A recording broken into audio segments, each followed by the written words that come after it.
good afternoon, and welcome. Welcome indeed, yes, to another edition of the Mark Mosey Show, as we're going to grab this guy right now on the Anidjar and Levine Accident Attorney Studios. He's there in Indianapolis having too much fun at the Final Four. Games coming up tonight, the national title, Michigan and UConn. He's my great friend, Coach Billy Mims. Coach, how you doing today, buddy? Well, I'm cold, Mark. I'm in the Midwest, and you know about the Midwest. I've got layers on, you see. I think I have 4 layers on today because we don't have big jackets in Florida. And right now it's like 50 degrees outside here, but the wind chill factor makes it feel like 35. Well, you sent me the photos. You got the hookup. You're across the street from the football stadium. You're right there. So you can't run? What's the problem? Come on. Wait, let me see if I can make this happen real quick, okay? So right. bear with me a second. All right, can you make this work? I'm going to move this for 1 second. All right, he's moving around. We're gonna get mobile here in the So let's see if this will work. Oh, we can see it. That's awesome, dude. Wait a second. That is a big spaceship landed there in Indianapolis. Lucas Oil Stadium. Yes. And you don't know need the old saying, Mark. What? You know, it's literally a stone's throw from my window. It really is. Dude, you don't need an Uber. You're just walking back and forth. You're watching the game. Game ends. You're home in 2 seconds. Good right for back you. Here in the bed, turn the television on, asleep in 5. Man, I'm following you on social media, and the photos you're sending me, you were at the Final Four games, Division II championship, Division III, the NIT, and you texted me the best game you saw was the NIT final. Is that right? Unbelievable game. I mean, you know, I was an English minor in college, so I like English literature. So was I, buddy. Hey, together, yeah. We got something in common there, buddy. Yeah. I love English literature, and it makes me remember the old A Tale of Two Cities. Last night was A Tale of Two Halves in the Auburn-Tulsa NIT championship game, right? First half, Auburn completely dominated the game. Tulsa looked like they didn't even belong. Head coach Eric Conkle, who you're going to have to help me with this, Mark. What? You're from the Midwest. Eric Conkle, I know Eric, right? He used to be the head assistant coach of the Miami Hurricanes, all right? He left Miami to become a head coach of Tulsa. He went from Hurricanes to Hurricanes, but I didn't know they had hurricanes in Oklahoma. I thought they were tornadoes in Oklahoma, not hurricanes. Here's what we got to do. We got to get Tom Terry on with WFTV, our weather meteorologist guy. He's got to answer. Don't look at me. I like this idea that you've made me the representative for all of the Midwest. Absolutely. You're from Chicago. Yes. We'll get Tom on the phone. He'll answer the question. But so the game last night, right? Tulsa looked like they didn't even belong in the first half. They couldn't make a shot for ages. And the backcourt, Overton and Pettiford of Auburn, they looked like an NBA backcourt. They were playing out of this world. So at halftime, we go to this special place called the 67 Club, and in Pacers land underneath the bleachers midcourt of Gainbridge Fieldhouse where the Indiana Pacers play. And every coach in there is coming by saying, Coach, what do you think of the game? What do you think of the game? And I'm like, what game? Tulsa didn't show up. Then we go out in the second half, and we're sitting courtside. We got great seats. We're sitting courtside, and we're all sitting there going, this is a different game. It's a different team, because it felt like they went on a 24-2 run to come from depths of depression to take the lead. The Tulsa crowd went nuts.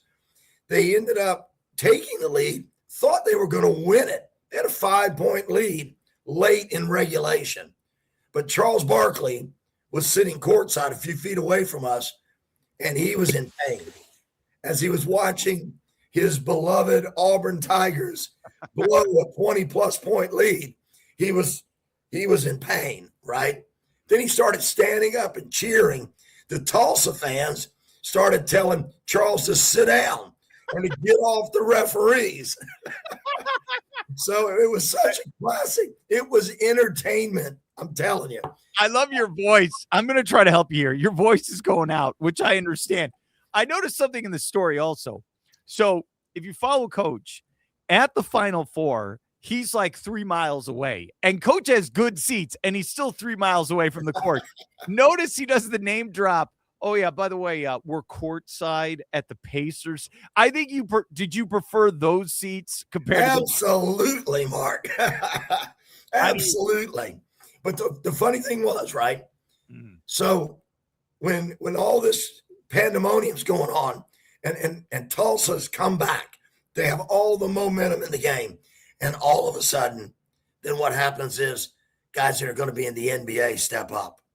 Pettiford and Overton just took over the game down the stretch, hit a couple of big shots. Pettiford hit a couple of big shots to get him back in it. And then Overton hit a monster corner three to tie the game up and send it to overtime. And all of a sudden, Sir Charles came back to life. Oh, Barkley, and he was cheering them through. And obviously, Bruce Pearl, Auburn's former head coach, whose son now, Stephen Pearl, coaches the team. Bruce was sitting with Charles, and Bruce's wife was there. And he's cheering his son on, wanting to see his son in his first year as a head coach win some sort of championship. And the overtime really belonged to the Auburn Tigers. So when you ask me if the best game I've seen all weekend, it was not one of the Division I semifinals. Michigan, blew out their opponent. Michigan, Illinois, it was just, I wanted to see Illinois win. I will say this, Mark. Yeah. Every single section of Lucas Oil Stadium, even the UConn section, had orange shirts in it. There were Illinois fans. I thought the game was being played in Champaign. There were Illinois fans in every section.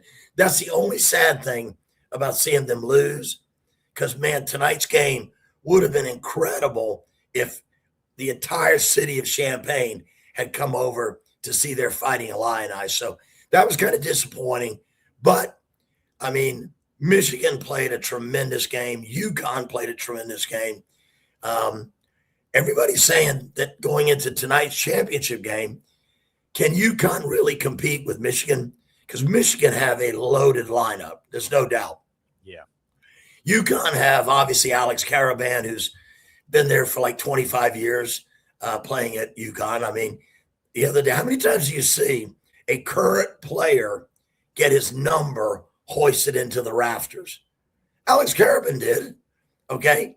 His last home game at UConn, they raised his jersey, into the rafters, and he's still playing postseason basketball. That's amazing. They also have this young kid named Braylon Mullins, who is right here from Indianapolis. And they wouldn't be here in Indianapolis if Braylon Mullins hadn't have hit the three to knock out Duke and get them here to the Final Four. And even though you don't have all the Illini fans, there'll probably be 20,000 friends and family of Braylon Mullins in Lucas Oil Stadium tonight. I will tell you this. I give all the credit to UConn. They had the pedigree of championship level defense, especially physicality and defense. Their offense didn't wow me in the game against Illinois. There were stretches, they went 5 or 6 minutes and didn't score. But dude, and Illinois talked about this after the game. UConn had 2 7-footers out there, and they were hounding every possession. Every possession was hard for Illinois. And you were there in person. I don't know if it was with a telescope trying to watch the game, but Illinois had these bunny shots, as Tim Duncan would talk about, little balls at the rim, and they're just not going in, point blank. All right, so right now, as of this afternoon, Vegas, different books have them 6.5, 7.5 point favorite tonight. I think for UConn, they cannot have any dry spell. There cannot be they are toast. I like Michigan tonight. What do you think of this game? Well, I'll say this. I think the question mark for me is Yaxel Lendeborg, right, for Michigan. He's their best player. He was the Big Ten Player of the Year. He's headed to the NBA without a doubt, but he's got a really, really bad ankle situation. It happened in 2 games recently in the postseason. He turned it in one pretty bad, and he came back from that and looked great. Then it happened again the other night. He turns it, and he goes out, and he's limping off the floor here. I was shocked, I'll be honest. I was shocked that Dusty May put him back in the game. It was like they didn't need him. The game was over. They'd blown people out. And maybe they just wanted to try it and see how it was. Maybe they just wanted to give Yaxel that say, hey, coach, I got to play in this game. I want to be a part of it because he's such a big part of their success. So they put him back in the game, right? But I think his health is going to play a big factor in tonight's game. Okay, so how would you play if you're coaching Michigan, you're Dusty May, how would you approach him where you're not sure if he can go? Well, I'm sure they had all the medical personnel on the planet available to them yesterday. They had another walkthrough in Lucas Oil Stadium yesterday. I'm sure the trainers were working with him. He probably did very, very little, to tax that ankle anymore. He shot the ball. He moved around. He went through the walkthrough. I doubt he did anything that in a crowd of people where he could jump up and land on it. You know what I mean? So I believe that they're probably saying they've announced he's good to go. But I think we won't really know that until we see him running up down the floor, until we see him try to score in traffic, until we see him try to rebound in traffic. And how does his ankle affect his mobility? That we'll find that out tonight, right? But I do believe that if he can play and he plays a significant amount of minutes in this game, then they're going to be really a tough task for UConn. On the other hand, UConn are riding on such a high wave right now. I don't know if I've ever seen a coach on the planet more confident in his team than Danny Hurley is right now. Yeah. He's smiling, the biggest smile in the state of Connecticut everywhere he goes. He believes in their team. They had a miracle victory over Duke. And everybody would say they can't compete with Michigan. Michigan have an NBA star-studded lineup. They can't compete with them. They beat Duke, right? They were down 20 points, 18, 19 points in the first half against Duke. They came back and beat Duke. So Duke owned the first half against UConn. UConn turned it around, flipped the script, and owned the second half, and then made a miraculous shot to carry themselves here. If they could beat Duke, or if they could compete with Duke, which they did enough to win the game, they ought to be able to compete with Michigan. Again, Michigan, in my opinion, I think Michigan has the more talented team, the deeper team, and overall, I think they are the better basketball team going into tonight's game. Yaxel's injury is a problem, could be a big factor. But on the other hand, I'm not going to knock Danny Hurley and what that UConn team has done all season. Ironically, here's a funny thing. Ironically in this, the two teams that are meeting for the national championship tonight are only on very short winning streaks. Both lost in their conference tournament. You talked about this when we started the March Madness a couple weeks ago. I think it's a great point. I look at it from a TV producer standpoint. What are the storylines going into this game?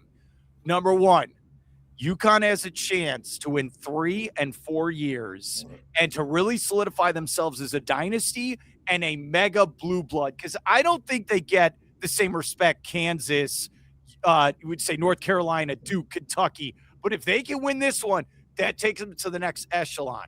But if you're Michigan, hey, Dusty May, I win a national title. I'm now one of the big new faces of college basketball. I'm a champion. And what I told you last week, the Big Ten. Michigan finally wins, first time since what, 89 or whatever it is. Hey, Michigan's finally back, and the Big Ten is the best conference in college basketball. So you got all these things going on, all of it. Well, and also you think about Arizona, and you're right. You and I talked about this, right? Arizona came into this thing the winning streak, active winning streak in college basketball. And when you think the best teams in the country go into March Madness, they're all going to lose bar one. One team will come out of the 68 best teams in the country late in the season on the longest winning streak. So after tonight's national championship game, this is going to be one of the shortest, longest winning streaks in history going into next season. Arizona came in here riding high. They hadn't lost until I think it was at Kansas in early February. They won the Big 12 regular season championship. They won the Big 12 conference tournament. They were the only conference tournament champion to make it to Indianapolis. The other three had all lost. And if you look at UConn, they didn't win the regular season Big East title or the Big East tournament title. At least Michigan comes in as regular season Big Ten champions. So for UConn to win it tonight, it really is one of those against all odds stories. They didn't win their conference regular season. So during the whole season, they weren't the best team in the Big East. During the Big East tournament, they weren't the best team in the Big East tournament. But in March Madness right now, they got a chance to be the best team at the end of the season. I'll one-up you. They weren't even the best team in their own school. The women's team was 38-0, okay, and the defending champions. I love – Hey, what? Speaking of that, though, you have to look at that championship game. I mean, the women's tournament was almost with Final Four was almost as entertaining, exciting, and maybe more so than the men's because, number one, you got Gino Auriemma and Dawn Staley having a, bare knuckles, no holds bar at half court at the end of the game. And then Gino, who's won at more tournaments than John Wooden, walks off and doesn't even shake her hand after the game, has to apologize the next day for his behavior. I love it. And then Dawn Staley and her Gamecocks turn around and get annihilated. It is maybe one of the worst beatdowns in NCAA championship game history.